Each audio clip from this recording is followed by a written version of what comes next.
It's the final countdown, people. The Doomsday Clock is at 85 seconds to midnight, but I'm told that actually it is an exercise in hope. How's that working for you, Professor Daniel Holz? He is a physicist and one of the people who moved the hands forward. It is a record now and not in a good way. I wanted to know what is causing things to be so dire and what can we do about it? I'm Melanie Marshall, and this is a conversation I think you'll enjoy, particularly as I start it with a personal attack. We are here for a doomsday edition of Imrama with Professor Daniel Holz. You are an American physicist who specializes in whether or not we are doomed and all sorts of things like, the span of the universe. You are also one of the people who's had your hand on the doomsday clock as a member of the Bulletin of the Atomic Scientists. I have to ask you, with everything going on, what are you doing to us? I saw this and I thought 85 seconds, I don't need that with everything going on. What? No. There's a directional cause and effect problem here. No, I am not doing this. We're doing it to ourselves. I'm just reporting the state of affairs. So I get no pleasure in announcing the fact that we're the closest to midnight we've ever been. Yeah. I would like nothing better to be far, far away from midnight, but sadly, that's just not the state of the world at the moment. What do you say, though, to people who are frankly feeling very afraid? Not the decision makers that I know you and your colleagues are speaking to, but folks who maybe feel quite powerless when they see this information. Well, so the way I think about it is this whole exercise, the whole point of the Doomsday Clock is actually it's an exercise in hope. The whole point of this is that we can turn back the clock. The clock has, turned back in the past. It's been as far back as 17 minutes to midnight at the end of the Cold War. It goes forward and back, and it kind of depends on our actions. And there are plenty of actions that we can take that would reduce the risk and turn back the clock. And that didn't have to be the case. It could be that climate change was inexorable. There were no alternatives to burning fossil fuels, and we're basically doomed unless we give up, modern civilization. That's just not at all the world we live in. Mm-hmm. In the world we live in, there's renewables. There are lots of ways the technology has advanced, fortunately, to the point that we don't really need to burn fossil fuels. We could sharply minimize that, and that would have a tremendous positive effect on the climate, and that would turn the clock back. That's just one example. So there are lots of things to be done.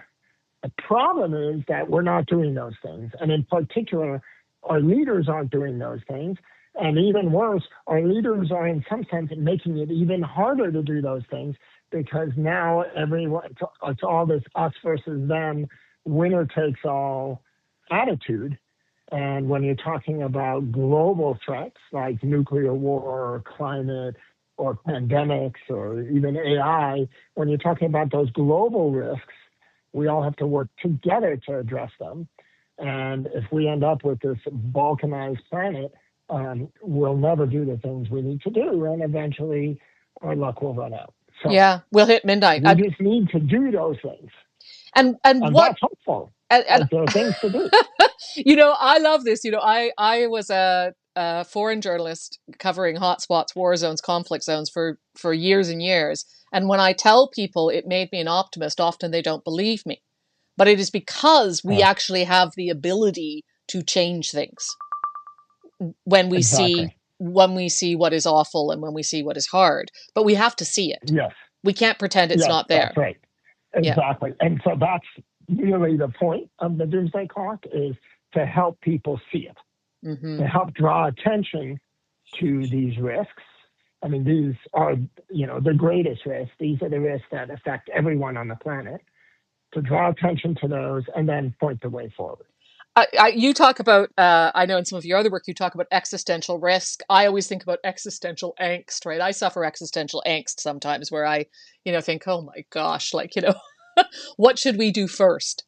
What do you think is a good first step? Well, I mean, for better or worse, there's so many things that could be done. And it really depends on who we're talking about. Like for leaders, for example, New START, the last treaty governing nuclear weapons between the U.S. and Russia, the last treaty expires next week. So starting next week, for the first time in over half a century, there will be absolutely no restraints on, preventing a runaway nuclear arms race. And that's completely insane. So Russia has already said they would consider just kind of continuing the limits and working on the next treaty. It would be great if the U.S. kind of answered their call and said, great, let's just keep things the way they are. That would be trivial, but that is not something we can do. That's something that the U.S. administration has to do. So there are things like that. There are a lot of examples like that where there are simple things that leaders could do that would make the world more safe. Then for individuals, it's a different story. We have to do this. We have to talk about it. We have to inform each other about these risks, kind of create a shared fact-based reality and urge our leaders to act accordingly. And that's what, this program helps do. So I think you're talking about trying to kind of urge people to push their leaders, get involved with politics, get involved with pressure, and just what to know. What you just said there about the New START treaty, not to be scared, but I don't think people realize that. There's so much going on. There's so much noise. I'm not sure a lot of people know that. Yes, it's hard to keep track, but it's one of the most dramatic things that will happen this year is the end of arms control as we know it. What got us through the Cold War. It will completely evaporate. That is, it's terrifying. It's incomprehensible. Like this is, arms control was one of the major accomplishments of the Cold War. Even in the most difficult times between the Soviet Union and the United States, that, our militaries were in touch. Our governments were working, building trust, having visibility into each other's stockpiles, and reducing those numbers. And it was both something that benefited each nation individually and also the whole world by reducing the risk. So that's a major accomplishment that we're just tossing away. We shouldn't do that. Yeah, and there are many examples like that of things that would that be one of the main drivers in the decision made by yourself and the board to move the clock forward? It certainly was one of the factors. What do you see? There are many others. Yeah. Well, I know it's a lot going on right now. Climate, nuclear, tech. But I think I always love to go underneath one level, right? I like to try and look for patterns and connections. When you're looking for patterns and connections, and you are someone who studies the universe, so I think you do the same thing. When you're looking for patterns and connections of what is driving us closer to destruction, what do you see? What do you see as a pattern? Well, one of the patterns is what we were just talking about, is this movement where nations and leaders seem to be moving in the direction of sort of naked self-interest and very short-term self-interest, believing that sort of might makes right. And in some sense, it's a reversion to the way the world was probably for tens of thousands of years up until the end of World War II. Yeah. When, nations would regularly invade each other. And that was just the law of of civilization. Like that was just the way things worked. And at the end of World War II, because people were freaked out and maybe there was this idea people had kind of learned their lessons and realized this was not a productive way forward. There was this creation of a different system, a sort of global order, rules-based order, where, it was not perfect, but for the most part, nations refrained from invading each other, and there were kind of accepted norms of behavior. And that seems to be going away. And that's terrifying, because if we go back to the old way, it's sort of, in that we know how that movie ends, it inevitably leads to world war. Mm-hmm. But the next world war will be with nuclear weapons. And when you use those nuclear weapons, civilization ends as we know. There's no recovery. You have nuclear winter. It's just over. It's everything we take for granted about our world vaporizes. So we do not want that to happen. No one wants that to happen. Absolutely no one wins if that happens. We know how to prevent that from happening. We have 80 years of really, we came close a few times. Mm-hmm. It was very hard won, that knowledge of how to avoid that. But we managed to get there. We survived those 80 years. We really don't want to go back to that. My greatest concern is that's where we're headed now. I can hear the real worry and fear. And it's interesting. It makes me go back to seeing The Day After. Do you remember that miniseries in the 80s? Yes. I remember seeing that when I was a kid and having nightmares, right? I had nightmares about that. And I remember the Sting song, I hope the Russians love their children too. And this feeling that we had to try and understand we had common humanity. I wonder what you think. Yes. What is the hubris? What is the hubris, or what is the lever maybe that we could pull on to bring leaders back? Because there has to be something that convinces people to go back to a rules-based order. I mean, that's a good question.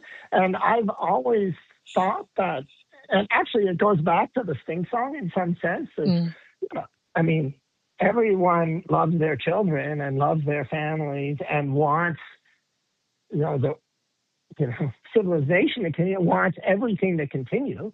No one wants to foreclose all future generations. Mm-hmm. Like that, I don't think that's what the Russians want. I don't think that's what Trump wants. Mm-hmm. No, that's just not so. So to the extent that is true, I mean, that's my given. People don't want doomsday to happen. If we can make a compelling argument that what we're doing now is making doomsday more likely, you would hope that people will start to turn back. Is that how you guys, so all of you, when you get together, because I mean, I could see how that could be a real downer. Is that how you, when all of you are in a room or on a Zoom, how do you kind of, I don't know, how do you approach this? How do you keep your spirits up? Well, everyone's different. Mm-hmm. I can say, from my point of view, it is, the discussions are difficult because, things are not going well right now, I would say, for humanity. Mm-hmm. It's hard to find bright spots, which is why we're at 85 seconds. On the other hand, there's a lot of focus on here are the things that could be done that would make things better. And there's so many. Mm-hmm. And so you could imagine there's an asteroid, it's headed to Earth. There's nothing we can do about it. And we're going to be obliterated in 6 months. That could be the case. And that would be too bad. But that's not where we are. This is something we're doing to ourselves. So we can definitely fix it. We can definitely address this. So that's hopeful. And also it always helps to just be trying. And this is kind of, again, one of the main messages. Mm-hmm. We all have to do what we can. Yeah. If you're a journalist, work on these sorts of topics. If you're an artist, include this in your work. Anything, even just talking to your neighbors can make a difference. Go out to rallies. Of course, vote if you're in a place where you can vote.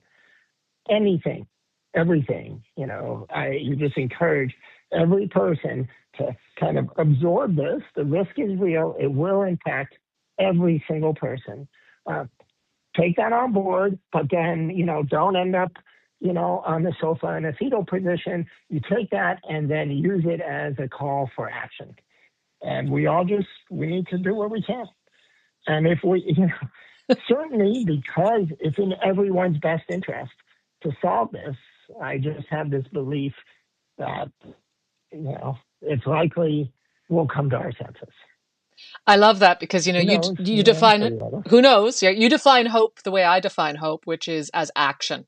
Hope is not something that just kind of happens to us magically. Yes, exactly. It has to be something we do. I told you before we actually started to record about this guy that I met in the remote part of Russia. His name was Uncle Pasha, who was very depressed about life in general under Vladimir Putin, who at that time was only really getting started, and who had told me, I said, oh, well, you're not very cheerful. You're not very hopeful. And he said, I'm hopeful. I think there's a chance that a black hole could come and swallow up Russia. And what would you say to the Uncle Pashas of the world who think that is the only hope? You can throw in some science. All, I mean, the black hole part is that's not going to work out for anyone if that were to actually happen. Black holes are not very localized in their effects that way. So we definitely don't want that. But I think, and, we've seen that, in the last decades, there's certainly a way for all of us to kind of get along and work towards a better future. Mm-hmm. And so there's nothing fundamental here that makes it impossible for us to prevent doomsday. Mm-hmm. I don't see that. But it does at this moment, given, the various leaders and the various kind of ways that, the international relations are evolving, that's very problematic. Well, multilateral problems need multilateral solutions, right? Like that's exactly the point. Mm-hmm. And so we need to be working globally together on these problems, and it's got in an era where we're turning away from that. That's problematic. On the other hand, it's becoming increasingly obvious that this is not a good direction. Yeah. Climate change is happening. The vast majority of people know it's happening and are worried about it. That's just going to get more and more obvious. And I feel like it's just inevitable that people are going to wake up and say, we just have to do something. And then, once it's kind of, it's just a global fact, leaders will have to behave accordingly. What's one bright spot for you? Again, naive, but that's my hope. I don't think that's naive. I think you are putting in the work, and I think that is hope. My last question, because you've been so generous with your time, and I know you've been talking about doom for days. What is your bright spot? Give me a bright spot for you that just gives you a little bit of joy in a day. Well, black holes. I study black holes, and they're these beautiful, perfect, profound objects full of mystery. And, there's a reason they kind of captivate the public, but they also captivate scientists. Like, I would say they're probably the most interesting objects in science. I'm a little biased, but they really are. They're kind of this perfect encapsulation of both the power of science, that we've predicted their existence and can now observe them and test them, but also that they hold this mystery within them that it's one of the deepest mysteries in physics, and we're still trying to solve it. So I love thinking about them. Well, thank you so much, and thank you for joining us, and thank you for giving us a little bit of hope, even at 85 seconds to midnight. I appreciate it. Thank you. Professor Holz. Pleasure. Thank you for doing this. We're going to put all the links to the research and to the work that you folks have been doing in the show notes, and we'll go from there. Thank you so much, and I hope you Okay. get a Yeah, rest. thank you. Okay. Okay, me too.